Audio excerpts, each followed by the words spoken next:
On revient en France, des câbles tendus sur des chemins, des planches de bois cloutées, dissimulées sous des feuilles ou encore des pieux. Depuis quelques semaines, la psychose gagne les amateurs de VTT. Certains bois sont truffés de pièges posés à dessein pour les empêcher de circuler librement. En Meurthe-et-Moselle, un maire a même décidé de porter plainte. Récit signé Pascal Largeron.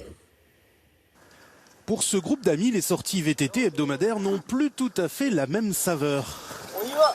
Tout a commencé en juillet dernier par une série de crevaisons inexpliquées. Donc on a fait les sentiers à pied, et puis bon, voilà, on a trouvé des planches qui étaient dissimulées par là, bien cachées sous les feuilles.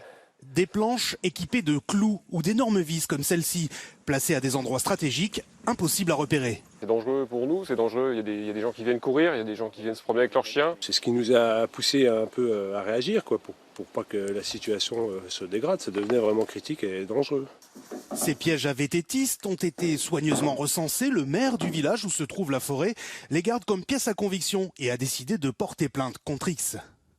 Il faut absolument réagir. Je reçois des plaintes, des mails.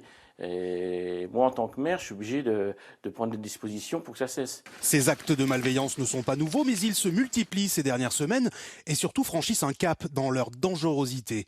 Avec des fils tendus sur les chemins, ou pire. Je préfère pas savoir ce qui aurait pu se passer si quelqu'un était tombé dessus. Ce pieu placé à l'arrivée d'un saut sur un sentier en Alsace découvert au mois d'août. Pour les membres de cette association qui défend les intérêts des VTTistes, l'important est d'abord de signaler ces pièges grâce à une application dédiée. On est sur le terrain, on prend la photo et après ça prend 20 secondes pour faire remonter effectivement le signalement. Le bouche à oreille, les réseaux sociaux sont dans ces cas-là très efficaces. On voit très bien que quand ça arrive aux oreilles de ceux qui sont malveillants, généralement ça s'arrête. Chasseurs voulant préserver la quiétude du gibier, agriculteurs ou propriétaires de chalets ne supportant plus le passage des deux roues, difficile de cerner le profil des poseurs de pièges, lesquels sont d'ailleurs très rarement interpellés.